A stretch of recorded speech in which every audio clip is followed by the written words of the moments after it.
All right, everybody. Thank you so much for joining for our final shiur in the series of Taste the Infinite, Beth Lita's Introduction to Kabbalah and Theology. We have built up, I think, to this fitting climax for what we've been looking into. Namely, we started by thinking in the most kind of theoretical way in terms of the question of mysticism itself. What is mysticism and what a Jewish mysticism is? And specifically what I would call the problem of mysticism. Namely, if everything is pervaded with divinity, if God's presence is detectable in all things, then how can we have a religion which is fundamentally premised on distinctions and divisions as Judaism is, namely between permitted and forbidden, kosher and treif, et cetera, et cetera.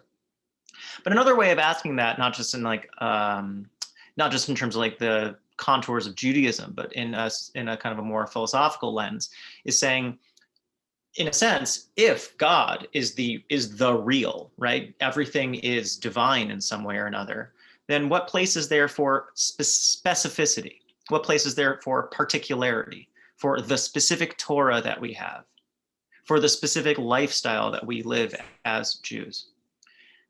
Another kind of more pressing and more maybe urgent version of that question might be, if everything is God, then whence the human? Right? What role or what significance does the human being have as a independent, standing creature? We started asking that question in the second and third class, namely, what's the role of the world if God, again, pervades all? And we talked about how in looking at the Sfirot, we have God's expression of God's self in terms of individuating as a person, as a personality, with the Sfirot as actually God's presenting or becoming a self that we can interact with, such that the God that we speak about in the Torah is actually a combination of different presented aspects of God's Sfirot self. With Ein Sof, right, with infinite being something that's beyond inquiry, beyond description, we have this really productive, challenging, but beautifully tense dialectic, right, between this infinity of God that infuses all things with the particularity of God's Sfirot, of the created world, of our Torah, being what it is, the only way to access that infinite. It's only through these particular things that we're able to gain access with what is beyond. And that leads us finally to the question of the human being. What is the role? What is the meaning? What is the essentiality of what it means to be human vis-a-vis a mystical theology and a state of, or a way of approaching reality in which you are looking for connections to the divine? So what way is human being or being human a unique entree to God? We started looking at that a little bit earlier, and this is going to be a more full and more direct investigation of that question. So I'm going to share screen and we're going to start looking at some sources, but one of them we're going to skip because we actually already looked at it, and but we'll do a quick review of it. All right, here we go. Can everyone see that okay? Great. Move that over for me. Okay. So I'm going to start with one of my absolute favorite Zohars, and then we'll look also at its unpacking and its commentary in a early modern Kabbalistic text called Mikdash Melech. We'll look at the Zohar first. So the Holy Zohar, right, again, is a work that was revealed or published in the 13th century in Spain. And it is in conversation with other Spanish Kabbalists, especially of the Castilian part of that school. And again, we'll go into that much deeper when we do our more textual survey classes. But here we'll look, and the Zohar is organized, like many Jewish books, according to the Parsha, largely. So here is a Zoharic teaching that is commenting on the first line of Parshas Lech Lecha, that begins with that famous phrase, Lech Lecha. So let's look at it. I'll start it first in the Aramaic because it's actually worth hearing. Amar Rebbe Elazar, Lech lecha, so that's the quote, legarmecha, litakna garmecha, litakna darga dilach. So Rabbi Elazar says, go to you, okay? Lech lecha. Now, before we even go into what he means, first, let's think like rabbis for a second. What's ma kasher l'Rashi, right? What's the textual bump that we're encountering with this text? What's setting like the rabbinic midrashic sensors pulsing? Lech lecha means to yourself. So what exactly does that mean? Mm-hmm. Right? Good. That would be the rabbinic question.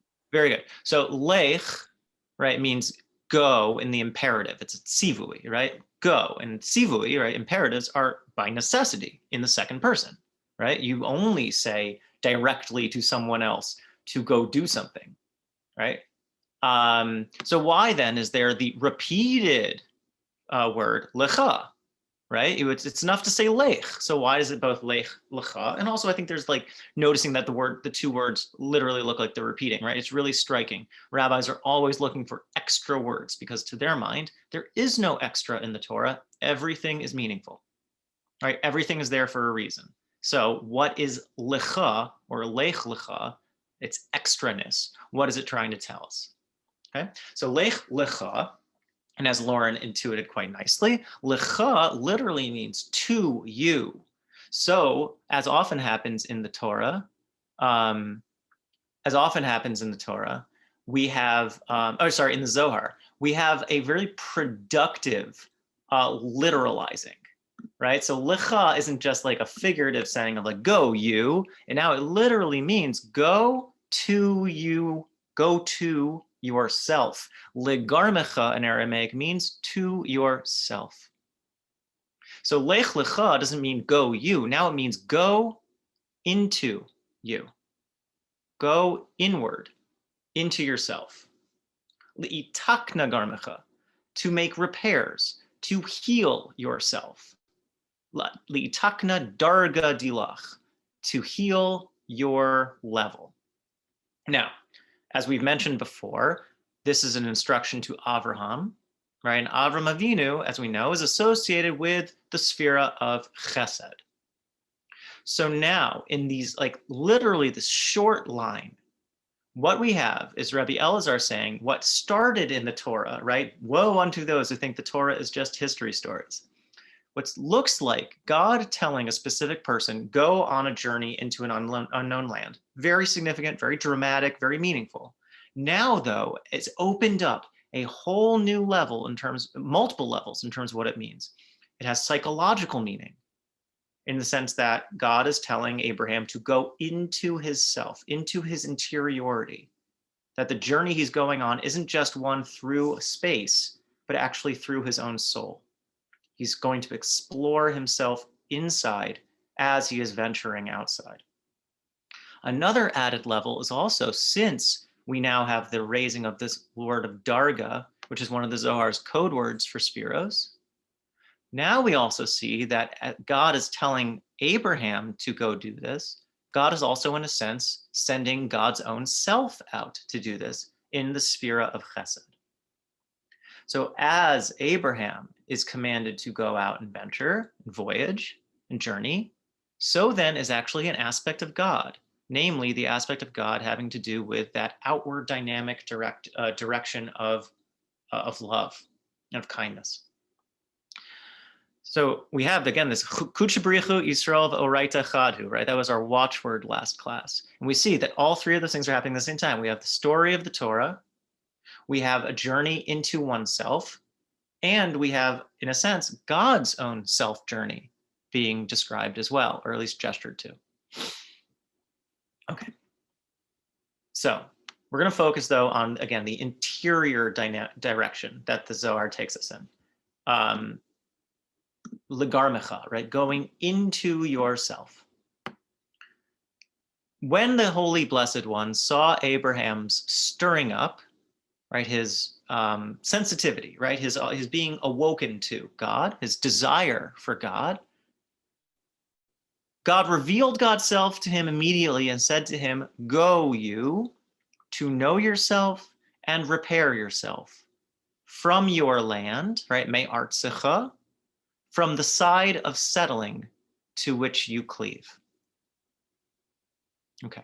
So again, like what often happens with Kabbalah, in a sense, is just if you take Midrash and then you turn it all the way up to 11, right? It is taking lots of older rabbinic traditions and it's heightening them and it's radicalizing them. And it's showing you that there's something more going on inside of it. So here, the Zohar is referring to an established Midrashic tradition that asking the question of what kicked off God and Abraham's relationship. Like, why did Abraham get selected as the parent of the Jewish people? And it has to do with Abraham. This is one tradition. It has to do with Abraham's personality, that he was already, in a sense, looking for something. He was seeking. He was a spiritual seeker, and his dealy bobs, right, were already up and twitching. He was looking for God. He was looking for a sense of the divine in the world, and God saw that desire and responded to it. So we can already now see that there's something special in Kabbalah that makes space for the human personality, right? That one's desire is not tutted away by the Zohar, right? There's a certain version of a Christian spirituality, which is, which the Zohar is often in conversation with. Again, the Zohar comes out in Spain, right? Middle Ages Spain, a deeply Christian environment, in which all desire is supposed to be extirpated, right? You're supposed to remove or quiet or stamp out your desire because it's seen as an expression of your ego or of your base self, of the original sin. But the Zohar is saying, there's desire and there's desire, right? The Talmud already says we need the Yetzer Hara or else the world wouldn't exist. We need it to keep us as our drive, as our spark. You need a healthy ego image to live your life. The question, though, is what is that Yetzer Hara directed towards? Here, it's a little bit less of a problematic phrase, but here, what is your desire, tiyuvta, your taiva, right? What is your desire directed towards? For Abraham, his desire was for God. And that desire for God was precisely what initiated their relationship. There is space for desire. There is space for the human being and what it wants in this model. Not just space for, but without it, there wouldn't be Judaism. There wouldn't be Torah. Desire is what began this relationship. And interestingly, Abraham and God's relation, it seems like God comes out of nowhere, but the Zohar reverses the tape for a little bit and say, no, God didn't come out of nowhere. It looks like that was a God-initiated thing, Isarusa Dilaela, right? An arousal from above. But in a way, it's Nitaruta Dilatata. It's human initiated because it's Abraham's taiva, it's Abraham's desire that brought God to him in the first place. Second element that I want to focus on, besides, again, you can write pages and pages and pages on that. It can never end. But here, actually, I want to bring it back to y'all. In the second part, what do you see the Zohar is responding to? Right? We have a forward direction and we have a let's say, not a backward direction, but a propulsive direction. A professor of mine said, actually, if you want to get to know someone in a bar really quick, you ask them two questions. Where do you come from and where are you going? Right? Lech lecha is go. Where are you going? But it also says, where are you coming from? So what do you think the Zohar is trying to get at when it's highlighting me artsecha, from your land? Could it be that it's talking? He grew up with Avodah Zarah, so he's going to a new land where hopefully he'll be a monotheist and a partner with Hashem or Ein Sof, but he's coming from a land that was a land of Avodah Zarah. And he has to leave that completely. He has to completely walk away and lose everything he learned there. Okay, so there's a context that Abraham needs to free himself from, like what he was raised with, what he was educated with, right? This is maybe a story that a lot of seekers are familiar with, or people who choose Judaism, right? That's like it is just as much choosing something to move towards also having a more complex relationship to what you are coming from. I think a lot of Balei Tshuva also like understand that that complicated or complex dynamic. Okay, so there's the contextual or educational, historical aspect of it. What else? What else do people see? I think more generally, like this construction kind of points to the necessity of change. Mm-hmm. I mean, even thinking of just, going back to go to yourself, like, I don't know, it doesn't seem to me like, just kind of go and bury yourself like deeper into whatever you are right now or already have been, but yeah, just there's a change in context. So I would assume that there's a corresponding change in the self. Great. So like with Lauren's kind of initiating about the importance of context, and then Maxine like heightening that question in terms of like, how does that actually construct a self?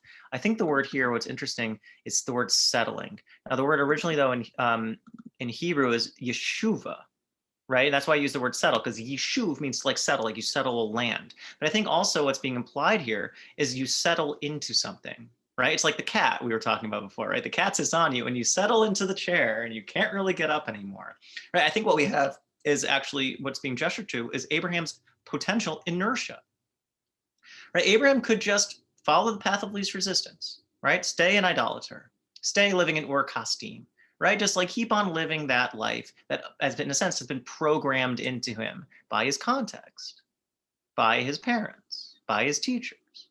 But here, I think what actually the Zohar is saying, there is something not just productive, but necessary, God is saying, about shaking yourself up, detaching yourself, and then getting in motion, right? Getting moving. You got to get going,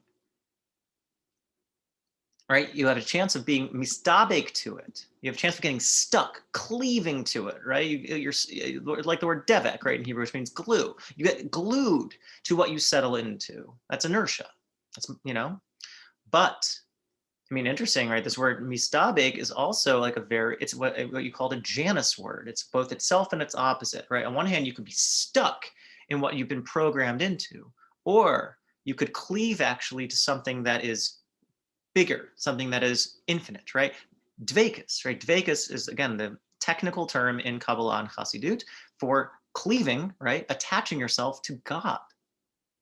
So the question is, are you going to be attached to your programming, or are you going to start to detach yourself from that and reattach yourself to something that cannot be defined? Reattach yourself to that engine that drives growth, that future that is coming. A really amazing Zoharic locution is that the way that the Aramaic and Zohar translates the phrase Olam Haba, which means the world to come, right, referring to like the Messianic age or like to the afterlife, it actually translates it, because this is the way Aramaic works, but it's really beautiful. It's Alma Da'ate. Instead of the world to come, it's actually the world that is coming, right? It's process. It's coming. It's something that is approaching us as we approach it. It's not just a thing out there, a stage, an era. It is rather something that we are moving towards and something that's moving towards us, like the tides. Okay. So any reflections on just this beautiful short Zohar before we move on to a commentary on it? Okay, great. So this is from the text Mikdash Melech by the Kabbalist Rabbi Shalom Buzaglo. Really important Kabbalistic text from the early modern period. And here he is commenting on exactly what we were just looking at. So as is very much the case with later Jewish literature, as we'll call it, he's going to quote somebody who quotes somebody who quotes somebody who quotes somebody who quotes somebody, right? So he's quoting, it says Rabbi Shalom Buzaglo, quoting Rabbi Moshe Zechut, quoting the Arizal, Rabbi Yitzchak Luria, who himself is commenting on the Zohar. Welcome to the eon-spanning conversation that is Jewish literature. So here are the words of Rabbi Moshe Zechut, or Zakuto, as he's called when it's Latinized. It is as the Rabbi Yitzchak Luria said, each person is obligated to search themselves and know the root of their soul. So one is able to complete it and return it to its source, the essence of its substance. Anyone who walks this path and becomes complete is one who walks and becomes close to themselves. This is as it is written in the Zohar, to know yourself, to know oneself, to be able to repair oneself, and I, God, will help you. I actually get taken aback every time I read that. Actually, it's beautiful, and it's beautiful for a number of reasons, and we'll go through them one by one because beauty can be itemized. No, it's a really beautiful thing. So I think one thing that's just like it's not obvious, but I just want to make it clear. It is a commentary on the Zohar that we just saw. And that means that instead of it being, again, about a specific historical figure, Abraham, or even if you want to say, if it being specifically about Avraham Avinu and Abraham's relationship to an aspect of God, so really it's about God, the Arizal underscores it and then turns it back on you and says, no, this is a paradigm that every one of us lives out.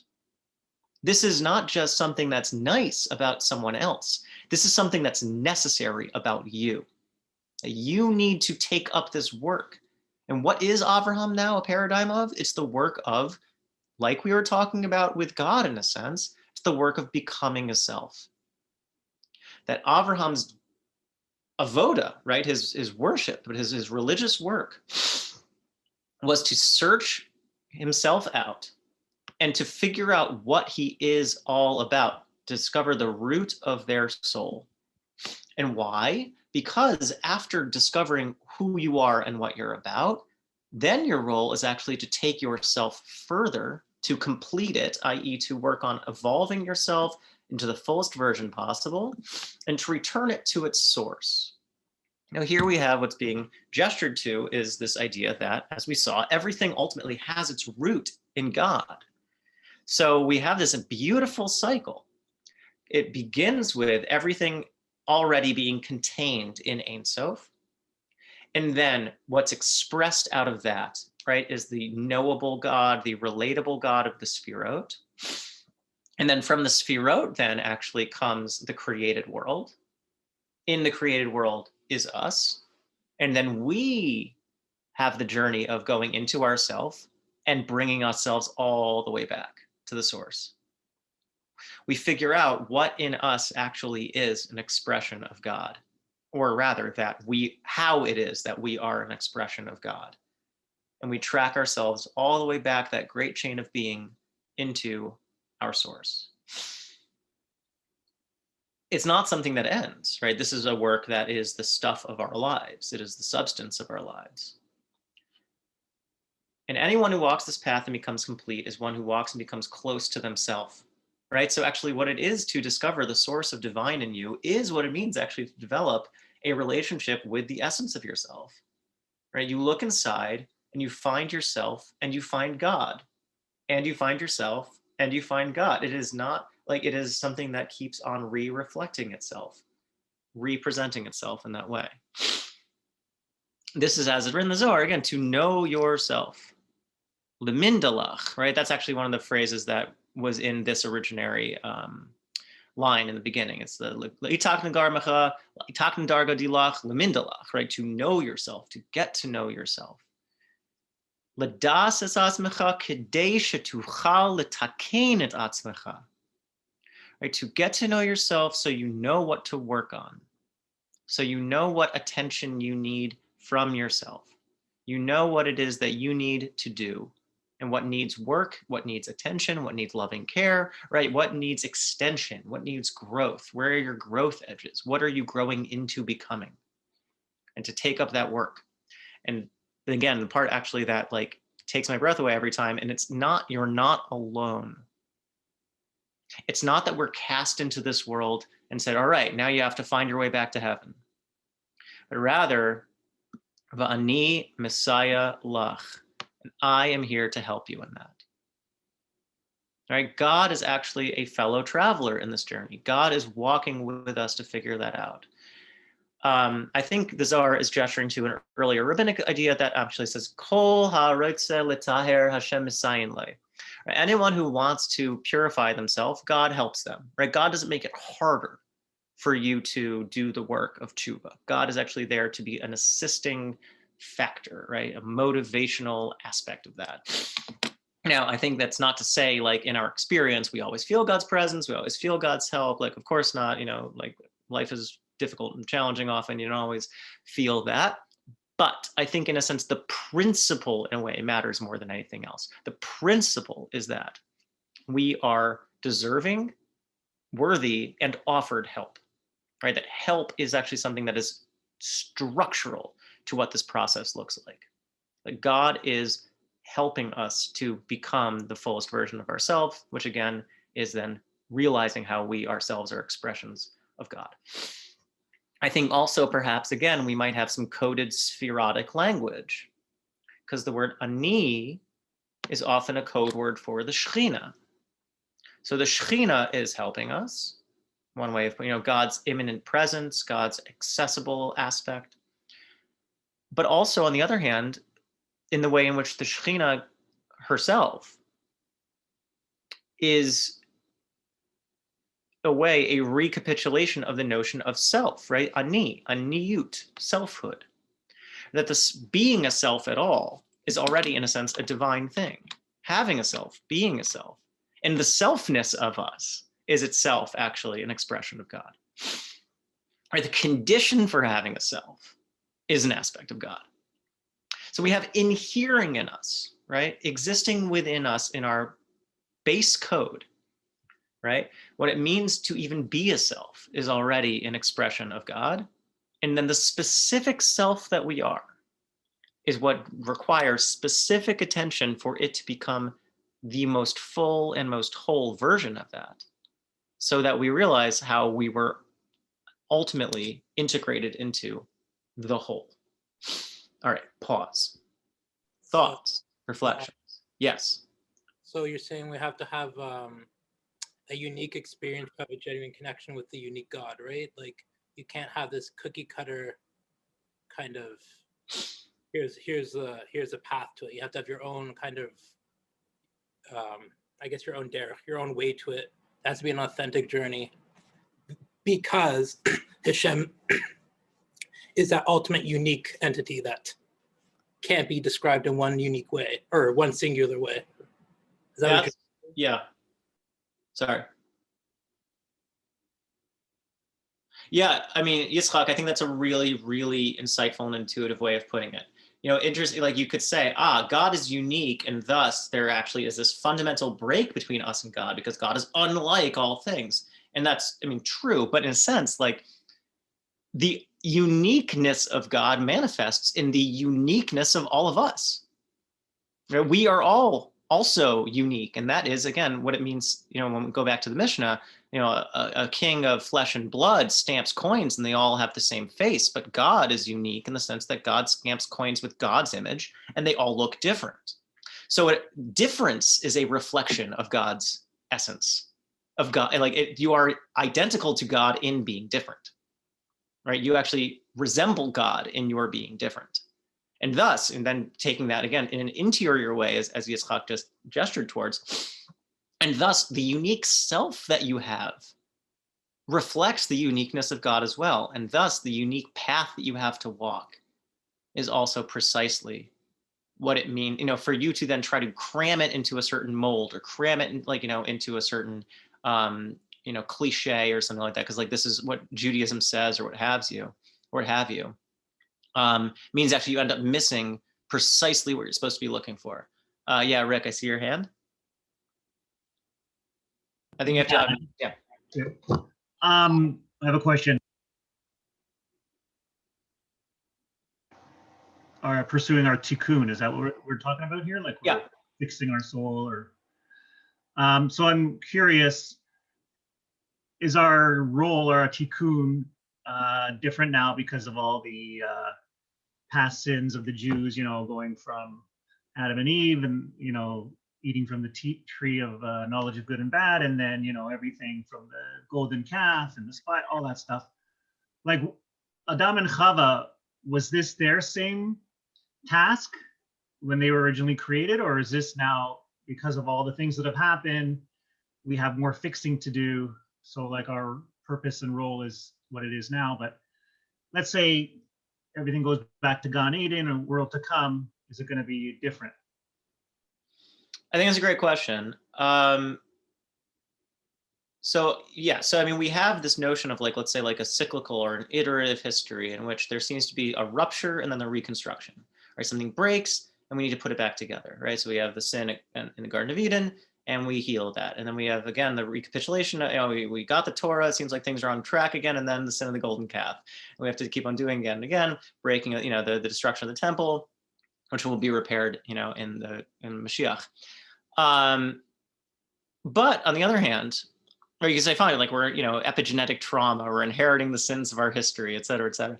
But on the other hand, right, if we look at this as a God's autobiography, right, in the sense of God speaking to Abraham, who is chesed, then actually, even within, not that God needs tikkun in the sense something's broken, but rather that God needs fullest expression, that God too needs what it means to actually like manifest in fullness. So I think actually, rather than seeing it just as, that's why I use different language than just like to fix something.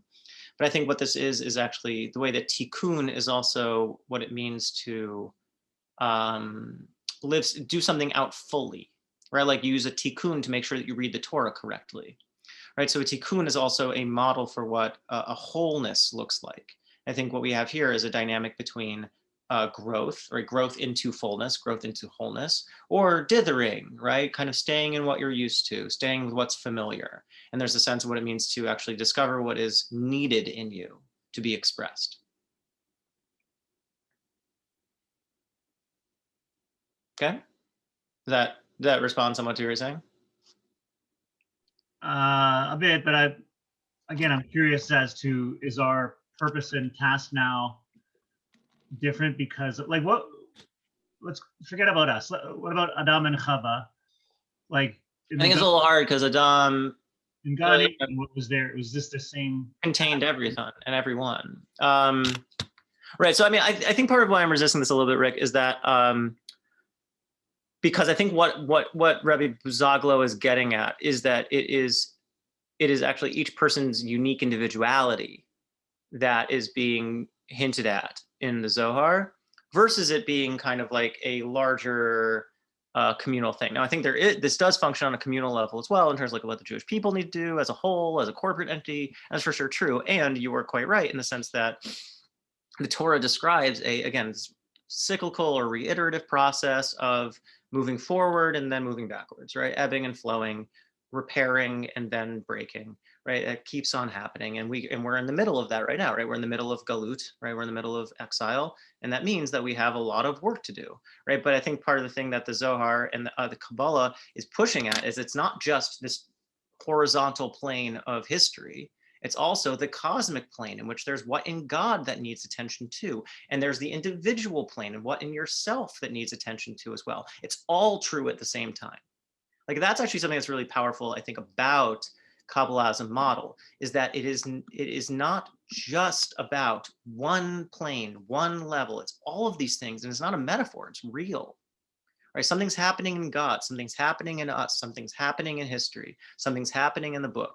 And all of that is actually speaking to each other. All of that is expressing each other.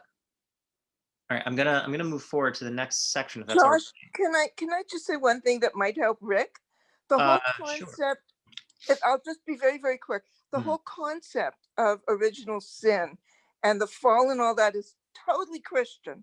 Has nothing to do with the Jewish take on Gan Eden whatsoever. So just I want to push back a little bit. I mean, we have something in the Zohar that is at least the closest thing that Judaism has to an original sin. The difference, though, is that I mean, it's a biblical verse, right? Like a person is crooked from their youth, right? But the difference, though, is that a Christian doctrine of original sin is that actually we are born into sin. It is like something that is in our DNA, spiritual DNA, our soul. Whereas the Zohar said actually there was a fundamental rupture, right, with this original act, right? There's an act that happened, but it is something that we end up it is something we end up inheriting, right? There is a sense in that like we are dealing with the sins of our ancestors. We are like inheriting that in a way. And I think that's, you know, I've gestured towards epigenetics before, which personally I'm skeptical about, but the point is that I think there's a notion that we inherit what our ancestors dealt with in some way, whether that's through education or that's through some kind of mysticism of genes, unclear.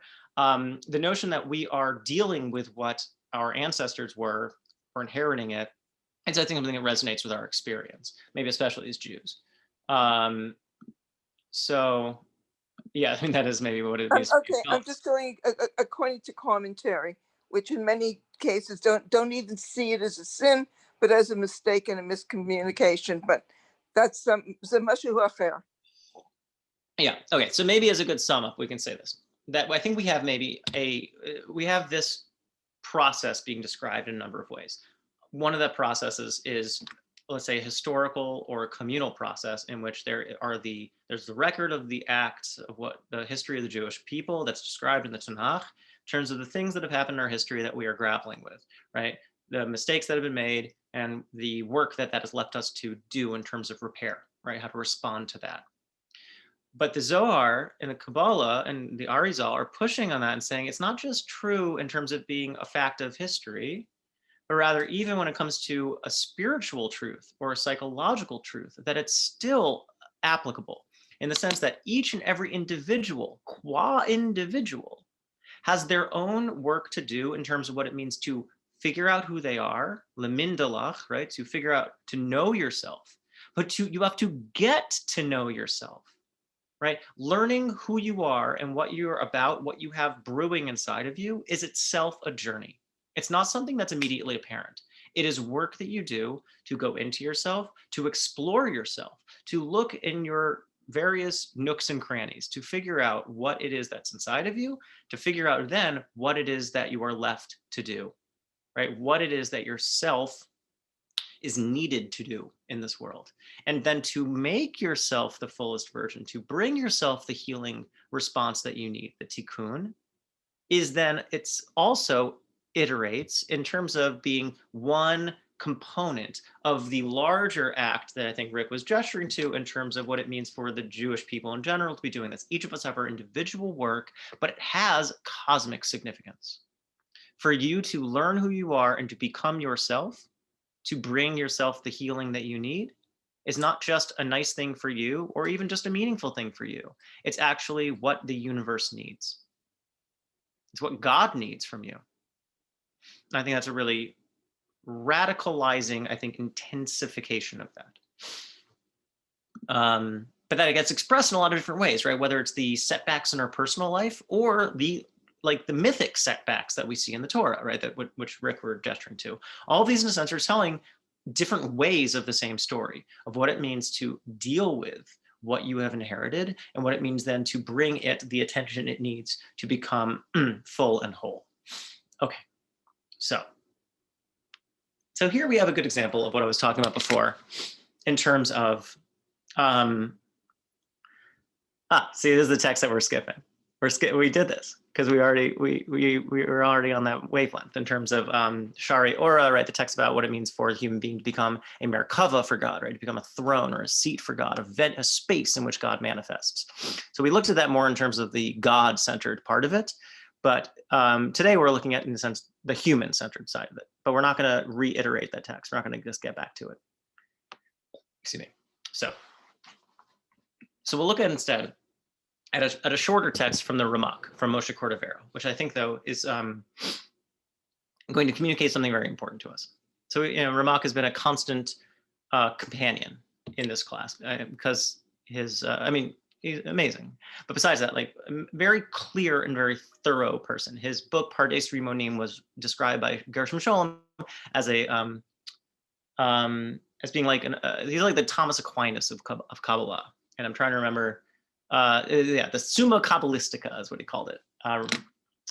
So this, though, is not from his encyclopedic work, the Pardes Rimonim, or even from his later encyclopedic work, the Sefer Elim Arabati, but rather a very slim volume, which I recommend to many people. And actually, I will, God willing, teach a class in this too, one day, as one of the most, I think, accessible book of Kabbalah, and one that is deeply about what it means for you as a self.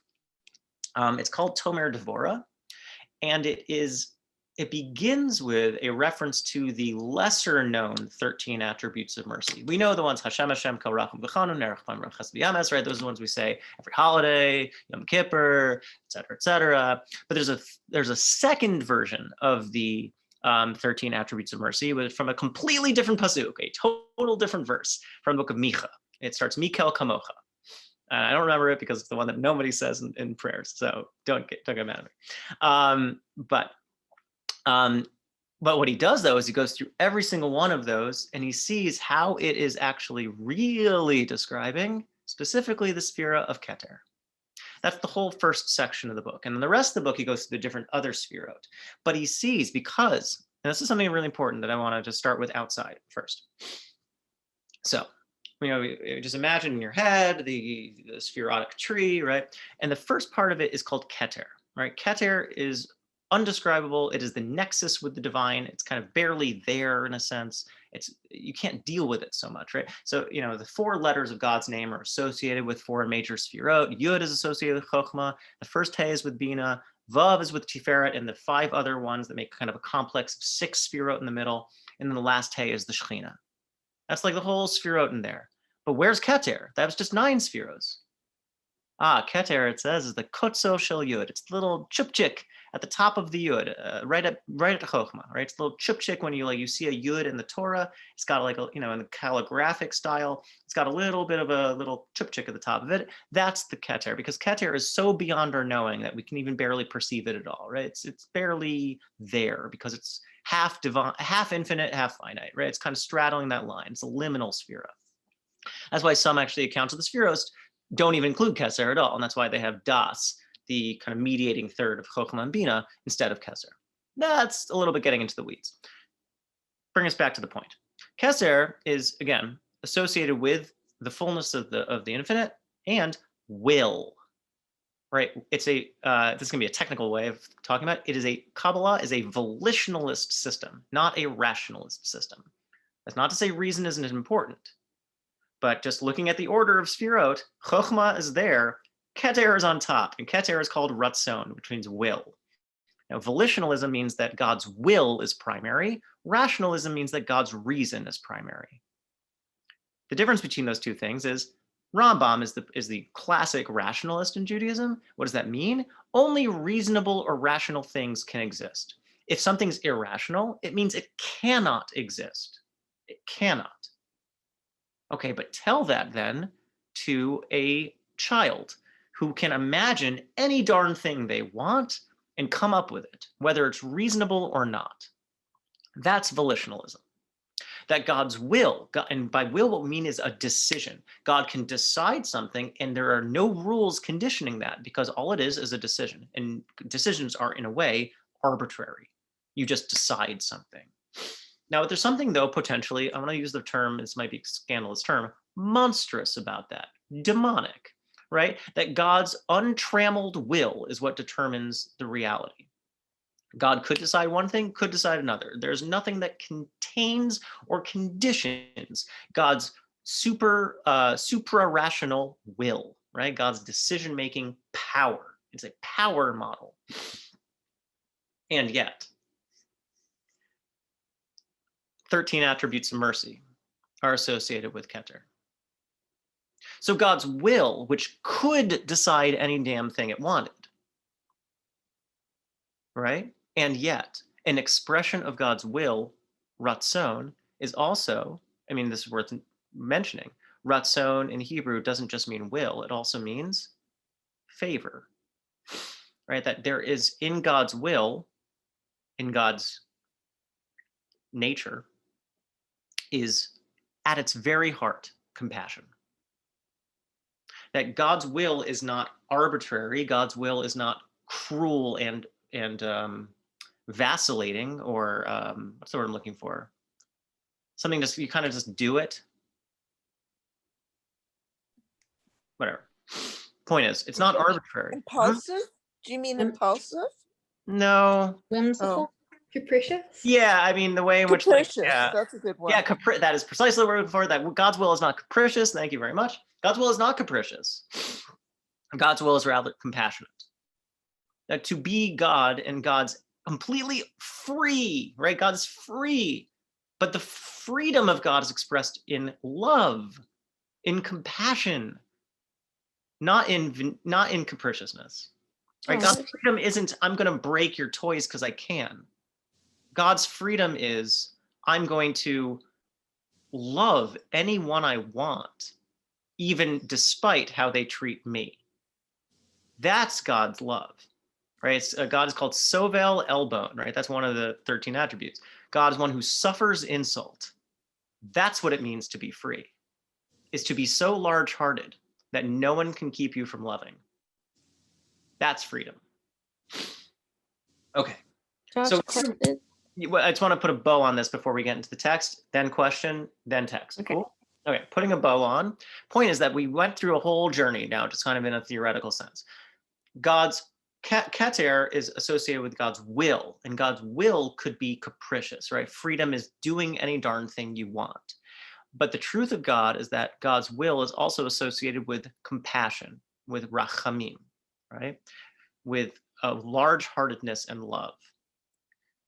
So we went from a anti-human, in a sense, potential in God, that the will means that, like, God is this, in a sense, quasi-demonic figure, to the truth of God, which is the opposite of that, in which what we have is a deeply, I mean, for lack of a better term, humanizing aspect. That what is human in us is what is divine, right? That the best version of what it means for us to be us is itself actually a seed planted from God of the bestness in God. Yeah, please, question. Oh, I was gonna say, I might have missed. How did you go from A to B? Like, What's A to B? so I guess God's will being anything to God's will being this loving, compassionate. Like, what did you use to prove? Well, that? there's no way to say that necessarily, right? Because it's beyond necessity. But I'm saying you could have thought that if we're talking about a system in which God's will is primary, right? Then they're like, God decides whatever. And there's nothing that, like, you know, it's not that it has to be good, because there's nothing containing a decision, right? There's nothing that forcing a decision to go which way or the other. But I mean, it's not like a necessary thing, but I'm saying, but what Moshe Cordovero, but what Moshe Cordovero does is he says that these 13 attributes of compassion are specifically associated with keter. So he's making a claim, I'll put it that way. He's making a claim that the essence of God, right? The first sphera, the beginning of God being God, or the God that we can have any relationship with, is actually founded in compassion. That's the claim he's making. And he's using these 13 attributes. The reason I was talking about will for so long, or decision, was to say, like, it didn't have to go that way. But we believe that God is, in God's essence, compassion. Mm. Okay. Okay. So here we have Moshe Cordovero talking about, again, the kenegedness, right? The kind of facingness of the human and the divine. He says, it is fitting for a person to make themselves like their creator. Then they will be in the secret of the supernal form, the image and likeness. If one only became like God in body, but not in actions, then one would corrupt the form. People would say regarding you, this like God in body, but not in actions person, the form is pleasing, but the acts are ugly.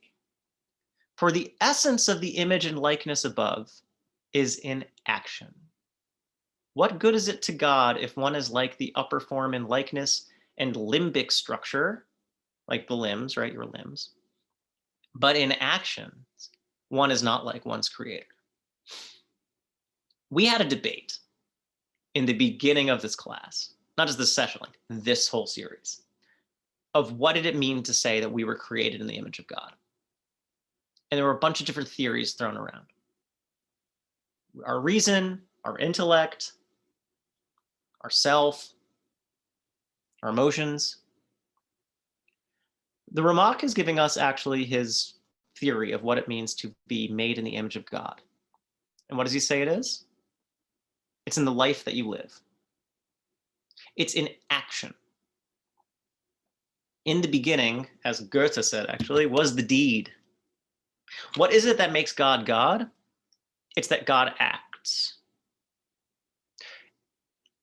Who's the non-active God? Ein Sof.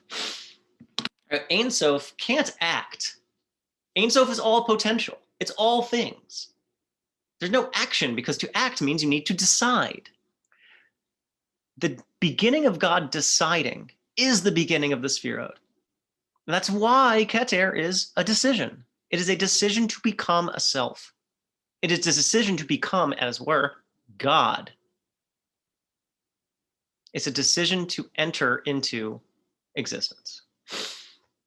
So that sets the condition for us to make the same decision. Are you going to decide to be a self? Are you going to decide to manifest as such? Now, let's get close into the text. Imitatio Dei is the technical phrase for what he's describing. To imitate God, to make oneself like God. Now that itself is has the potential for being scandalous or heretical, right? If God is unique, if God is unlike us, unlike the world, then how could we make ourselves like God? He gives us a dialectical example. He says, here's what it can't be like. And he ends up in a way, in the most elegant way, showing the moral depravity of idolatry. He says, what if we were to make ourselves like God, but with our bodies, but not with ourselves, right? Our bodies looked like God, but not in the lives that we led, not in the choices that we made, not in the things that we did. What then would that say about what it means to be like God?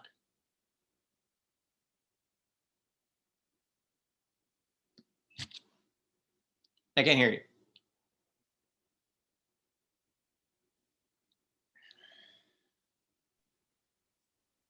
So of course he's saying, just because you look pretty on the outside doesn't mean you're nice on the inside. Very much. Right. I mean, what he's talking about is, what if we invested supreme value in appearances? That is idolatry. Idolatry is, what if looking like a thing was the important thing? Right? How do I make myself like God? Well, God looks like this, so I need to make myself look like this. But the problem is that ends up creating an empty vessel without anything inside that is saying anything about God. The only thing saying something about God is what's on the outside, right? I'm pretty, right? It's an idolatry of beauty, right? It's an idolatry of having swole muscles or something like that, right? It's an idolatry of looking at having the perfect gym bod. But let's push this even further. If God has a conventional body, then what kind of body is it? Masculine, feminine, right? For me to be a man or a woman, is that actually more like God than having a different gender identity? Or if God is tall, then are tall people more divine than short people? That would be very bad for me, personally. Right, to have any arbitrary trait in which we need to make ourselves like that would then not just diminish what it really means to be divine, but it would even, as the Ramak says, demean the divine image. Why? Because we would see somebody that is like God, but doesn't have good character, doesn't have a well worked out self, doesn't do good things. So thus, what does it really mean to be like God in a way that is available to everybody, every human being? It is to make yourself like God, not to make yourself like God.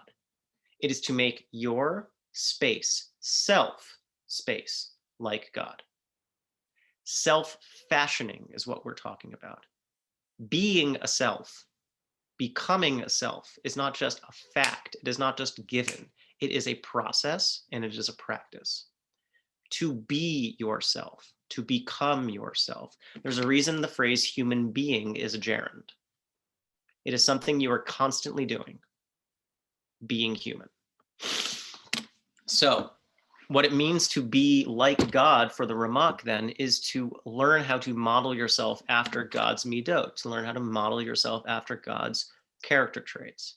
And that way, actually, the image of God is not something restricted to any one physical form or any one physical image, but rather it means, are you now a source for goodness? Are you someone who is making the decision to be like God in the way that you act? Susie. Isn't that still creating a hierarchy though? Like, oh, this person's doing such a good job at being close to God. Yes, it is norm. It has a norm, right? Like it needs to have a norm. I think, right, it's like, this isn't, I think there's two ways to think of what democracy looks like, right? I think this is a democratic model in the sense that it is something that is available to every human being. But that's not to say then that every human being actualizes it, right? If I were to say like someone who's being cruel to someone else is like that, but then we've lost a sense of like our bearings, right? What does it even mean to be like God then? If we're going to say someone is like God, but not acting like God, right? Again, it's a very economical way of putting it. It's saying the form is pleasing, but the acts are ugly. The essence of demus ha'elyon, right? The supernal image of what it means to be like God is in action. Hein pu'ulotav, right? It's in your actions. It's in your choices. It's a very subtle thing that he's doing, but it's very striking. I mean, the point is like, I think the point is like not hard to grasp in the sense of like modeling yourself after God is modeling yourself after God's traits, right? Modeling yourself after God's actions. And that makes sense in terms of an invisible God, right? God doesn't look like anything. So what does it mean to model yourself after God? After God's traits, right? We see that all the way back in rabbinic literature. But the way, again, in which Kabbalah is turning up the fire, right? Turning up the heat, turning up the electric burner coil on the stove of your soul, is that it is all tied, I think, to this dynamic process that we've been talking about. Keter is the sphera that he's focusing on. And Keter, again, is the sphera of will, of decision. And we too inherit that decision. We too are an infinite self, an infinite potential inside of us. And we make the decision to be the self that we become. That's what it means to manifest in that way. That's what it means for us to make the choice to become the self we might. Shosha just said there's not a hierarchy because everyone comes in different ways. Right, I think that's true. I mean, it's not that, my path is better than your path, but within the context of what it means to have a path, there are better and worse ways to go about it, right? If your path ends up taking you towards, again, cruelty or insensitivity, towards acts that are ugly, as it were, right? Then we lose, again, bearings in terms of what like the compelling standard of what it means to make ourselves like God. It needs to look like something. It needs to be like something. It can't just be like anything. It needs to reflect the goodness in God. So again, like the freedom of the will, right? Think about the freedom associated with will. It could go in the Nietzsche direction of the power, right? The will to power. That's how Nietzsche understood what will meant. To discover freedom means the power to become anything. That's one model of what freedom looks like. But what else is arbitrary that we're very familiar with? Love. Love is also an arbitrary dynamic. It's not rational. It's not reasonable. There's no way to explain why you love somebody. And if there were a way to explain it, it would be very paltry and cheap. Or you can say, oh, my beloved friend, right? My beloved friend, I love this person because they're this trait and that trait and this trait and that trait. Good person, nice to animals, da da da da. Yeah, so is like everybody, but that's not why you love them, right? Love is a singular and even arbitrary thing. That's the other way to think about the freedom of will. The freedom of will isn't the will to power. It's the will to compassion. It's the will to love. That's freedom. And this is what are we asked to do? We are asked to model ourselves after God in terms of what it means to make ourselves, to fashion ourselves to be like God is, a God that is radically free in manifesting ourselves as goodness, despite contingencies, despite impinging factors. We manifest ourselves divine. That's freedom. And that's our task. That's our avoda in the world. Short text, lots of like potential inside of it that explodes. Again, it's like a simple point that's made all over rabbinic literature. How do you model yourself after God? If God doesn't look like anything, you model yourself after God's actions. God clothed the naked, you clothe the naked. God visits the sick, you visit the sick, right? God comforts the mourning, you comfort the mourning. And that's a beautiful teaching. But the Ramak, again, takes it steps further and says, God becomes a self, you become a self. God grows into, right? God, through the model of the Sefirot, gives us a model of what it looks like to grow into a fuller version of ourselves that's able to interact with others and to bring goodness and blessing in the world. So do you. You go in the journey of what it means to become yourself, to learn how to manifest goodness that is particular and unique to you. Okay, thoughts, reflections before we, I think, go to our last text? Josh, just a quick question, if Yeah, I may. please. So on the 13 attributes, and I may be wrong on this, I just wanted to clarify. I think I heard like one of my teachers say something that the 13 attributes were chosen by rabbis. I don't remember what historical period, but then they took out a lot that came before that. Is that like from the text, like they like arbitrarily decided we'll keep this, but we won't do a complete thing because they didn't want people. They wanted that for the prayer, right? So they didn't want to do the completeness of the attributes.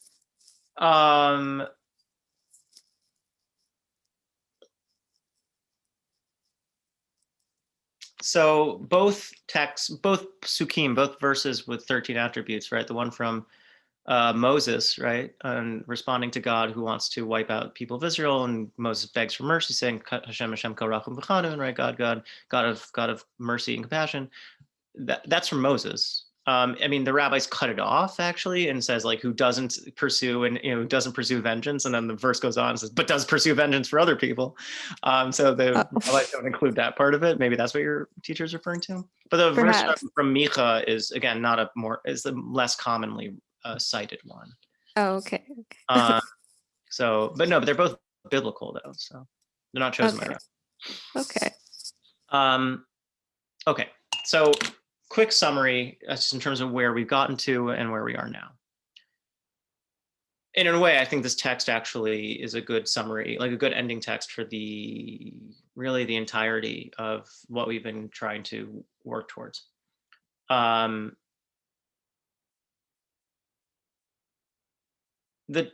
problem that we've had, but Kabbalah insists it's a productive problem. And I think actually in all Judaism, problems are productive. Right, that's how we have commentaries. It's because problems are there that need responding to. A problem is not something that needs to be fixed, right? A problem is actually something that needs attention. It's something that generates new ideas, generates new ways to respond. The problem that we've had is if the goal or the premise of mysticism is that God is at the root and at the heart of all that is, then how actually do we have anymore a life even to lead? Because if everything is God, then what's the difference, right? Like, why do one thing and not another? Isn't it just as much God for me to like lie around in my bed or, to like kick a puppy or something? Like, aren't these also God? This is a famous problem in terms of like the ethical potential consequences of mysticism. Judaism, though, Torah, is radically committed, though, to a God that is unique, a God that is even infinite, but also a God that is radically committed to justice, radically committed to goodness and to compassion. This is the model of the society that God has given us.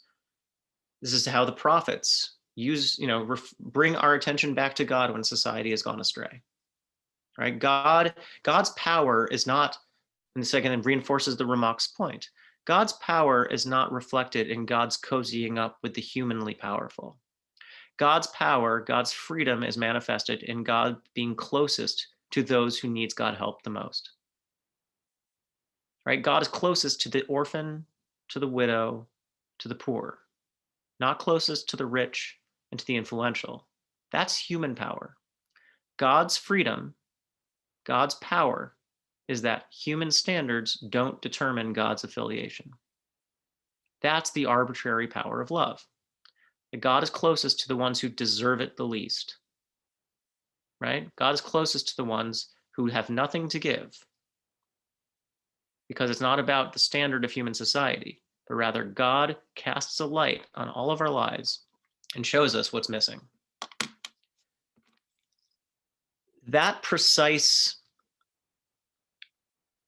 illumination, right? That light is exactly, I think, why Jewish mysticism has something to teach all of human civilization and something to push back, I think, even on other mystical traditions. That what we have is a maintained commitment, not just to it being anything, right? God's undefined infinity, but actually God's own essence goes through the processes of what it means to express and to manifest. And then to leave us with that same process for us then to repeat and to go the other way. That God's influence, God's shefa, flows down into us and then empowers us to manifest ourselves and to bring up that shefa back to God. It ends up being not a monologue, a narcissistic monologue in which it's just God talking to God's self, but ends up being a beautifully choreographed dance between us and the divine, finding the divine inside the human and the human inside the divine. This is an expansion of what it means to have avodah. It's not just davening anymore. It's not just learning Torah in a conventional sense, but every aspect of life now has sacred potential in it. And our task is to figure out how it is that we are able to draw from that into the work of what it means to become ourselves. That becomes deeply and powerfully expressed in Hasidism, in which avodah, again, worship, becomes the model for all of life. All of life now is a venue in which sacred activity can take place. So a general principle, says Levi Yitzchak Berdichev, one of the students of the Maggid of Mezrich, who was a student of the Baal Shem Tov, he says, every person needs to concentrate in all their ways and doings that they are for the sake of heaven. So what does it now mean to be Jewish, to do yourself? It's not, again, just going to shul, going to the Beis Medrash. The whole world is now the Beis Medrash. The whole world is now a shul. Every single thing that you do has the potential to be l'shem shemayim, for God's sake. The neighbor that you talk to, the dog that you pet, the carrot that you're cutting, everything becomes a radically sacred potential. Everything has in it spiritual possibilities that you can unlock. But again, it's not just like the unmoored or unconditioned, like, oh, without meaning to it, but rather it all feeds back into what does it mean to make yourself like God's traits. For all that the Holy Blessed One has created in God's world, God did not create save for God's glory, even material things. Why does this world exist? It's not, in a sense, It's not random. It's not meaningless. God created it for God's kavod. But remember, what does kavod mean, as we've seen a few times? It's not just God's fame. Kavod is a code word for the Shekhinah. God created the world as a manifesting space for God's self to become present. And what are we then? We are going into ourselves to find the divine that we can express in the world. Going into the world to find what it is that we can unlock and we can bring to light, to bring God's presence and make it manifest. When one sits to eat or drink, one's intention should be for the sake of the health of one's body, right? You know, you eat food, you eat healthy food so that you can have a healthy body. Good, that starts with basic level, Maslow's needs, right? Basic level. So that you can, but why do you have a healthy body? So it's a tool that you can use to serve God. I'm going to skip the part about coupling, but this is the rule regarding all material matters. That one acts drawing from the matters of this world, but one's principle is for the glory of heaven. Okay, that's the basic level. That we eat so we can have a healthy body, so we can have a body that's at our disposal, so we can use it to do good in the world, that we use it to do God's work in the world, fine. But there's another level, a spiritual or mystical level. It's not just about the body, but about the way the body and the soul interact. Remember, one of the first problems we were asking is, why do we even have a body? If everything is God, why do we have these contained, finite, right, spaces that we exist in? Why do we need to have a specific, particular form? And here is an answer. Maybe not the answer, but an answer. Through this, one elevates the holy sparks to their source. In everything, one can find material love, material fear, material beauty, or as we say, chesed, gevura, and tiferet. You can find love with your fellow, love with your family. You can walk through the woods and feel fear. You can meet someone you deeply respect and revere them. You can see something beautiful in nature and pay it attention and marvel at its beauty. And you could say, fine, right? These are material things. They're actually, in a sense, opposed to God. I need to loose myself from the material world. I need to stamp down my desires. I need to get rid of my sense of aesthetics and beauty. I need to stop paying attention to my experiences and my feelings. They're just in the way. But no, says Chassidus, no, says Reb Levi Yitzchak, they're not in the way. They are an expression of something that you can track all the way back to its source. When you encounter beauty in this world, it's an expression of the beauty that exists within God. When you have a loving experience with somebody, it is actually an expression of the love that is in God. And when you have an experience of fear even, or of respect, of respecting someone's dignity, of respecting someone's space, that too is an expression of gevura, or the respect or dignity that's in God. When you eat or drink or do other things in this world, these are not, again, corrupted, fleshy activities, but are themselves also, the material world is the way that the spirit is manifested. And to be able to experience the physical world and track it back to its source, to eat food in a way that you have consciousness about it, about where it comes from, about what it means to you, and to realize that the experience you're having in some way is God speaking, God's sign in the world, as we talked about before. One elevates the bodily desire to a spiritual desire. Your desires, your feelings are meaningful because they too have some spark of God in them. What this means, I think, is this.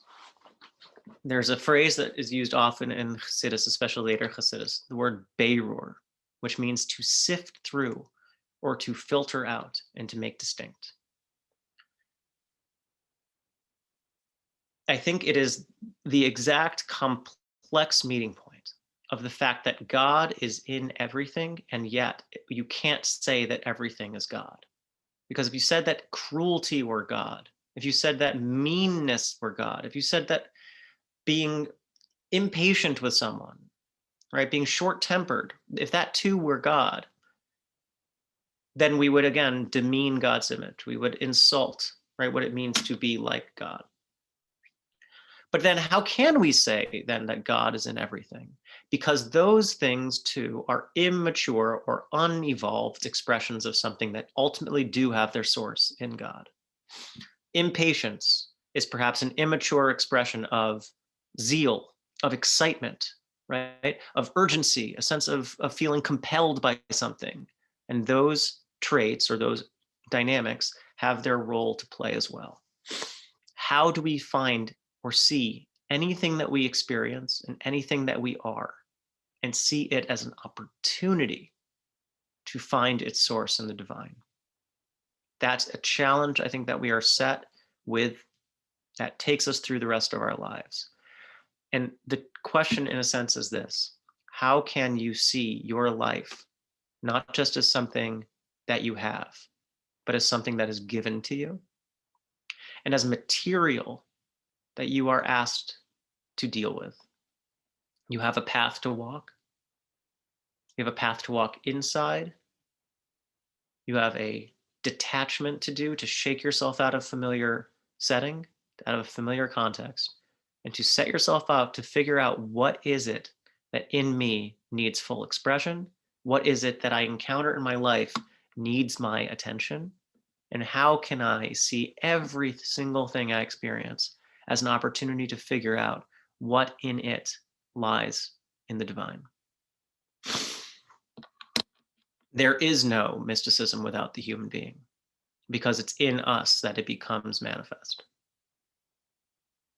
And that is an immense challenge, but a challenge that makes us exactly who we are and what we can be. So I wish all of us koyach, I wish all of us strength in what it means to start off on that journey and to see all of our life as the potential venue in which the sacred can be found. And thank you all for walking this path with me. Thank you all for setting off into this and to walking into setting off into this journey. It's immensely meaningful. And thank you, Renee, for posting the link in the chat for last kind of questions. I'm sure there's a lot of things that we still want to look into. But I want to, in a sense, just kind of put a bow on this series to kind of say what the point was. What this was I think, what this was intended to be, hopefully somewhat successful, is not to reduce Kabbalah into simplicity or to make it something bite-sized, because then I think what we would be looking at wasn't really Kabbalah, right? We could have done this class in which we just like, oh, here's basic facts, here's basic things. But what I wanted to try to offer was actually precisely the way in which Kabbalah changes how we relate to everything in our lives, whether that's God, Torah, or ourselves. And we're left, in a sense, with more questions than we are with answers, because what Kabbalah does is it shows us not just what we have in front of us, but also what's on the other side that we can't see. It helps us see what we can't see. It helps us realize what we don't know. And it helps us, I think, become what we weren't aware of. It is always looking towards the edge of everything that we experience and everything that we witness. And it's attention to that edge of the possibility and potential of what else could be, of what else is out there, that I think is what I wanted to try to introduce us to. In a sense, more the gap than anything else, or more the edge. I think what we have, I mean, hopefully at the end of this, is lots of text to look at, to review, to go back to. But what I wanted to do in this was to actually show us what immense majesty there is in this material and what it is left for us to explore together. The class that's coming in the winter and in the spring will be, in a way, easier, because now that we've familiarized ourselves, I think, with the problems and the things the knots that we have to spend the rest of our life untangling, what we're going to be able to now do is, I think, be able to relate to the material in a more systematic way, but knowing exactly what it is to keep it from becoming too simple, to keep it from becoming too reduced down. I think there's a lot of spiritual teaching out there in which the point is to sell something.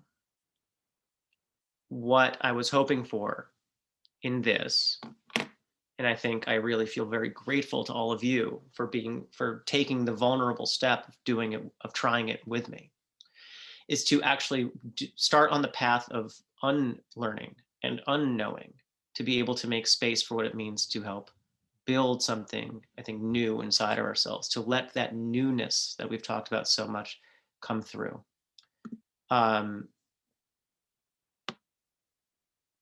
It is a journey that we keep on walking, and it is human being is a process and a practice that we're involved in. I really feel quite grateful to all of you, to your insights, to your thoughts that you've shared, to your bringing yourself and your questions and your challenges and your insistences. They've made this class so much better than it would have been otherwise. And really what I want to take away, I hope, is, again, like what it means to engage with something valuable is to come away with knowing how much more there is for you to look into it, rather than to come away with a sense of being able to just put it away on the corner, on the shelf, and say it's done. And what we're left with is that not only is that true about Kabbalah, but Kabbalah shows that that's true about the world. That it shows there's always more to look at. There's always more to look at into ourselves. There's always more to look at into each other, that the Torah is an infinite manifold of new spaces and new curves to explore, that God is an ever-presenting eternity, ever-presenting infinity, that has everything that we could ever imagine inside of it, that keeps challenging us, for us to imagine new ways of what it means to relate to God, and for us to look at ourselves and to realize that we are not some unexplorable territory, but rather that the task of our life is to venture on the lifelong travelogue of what it means to actually write the text of our lives. And we have the courage of what it means to take up that task, and to model ourselves like Avram Avinu, to lech lecha legarmecha, to go out within. Yesh koach. Thank you all so much.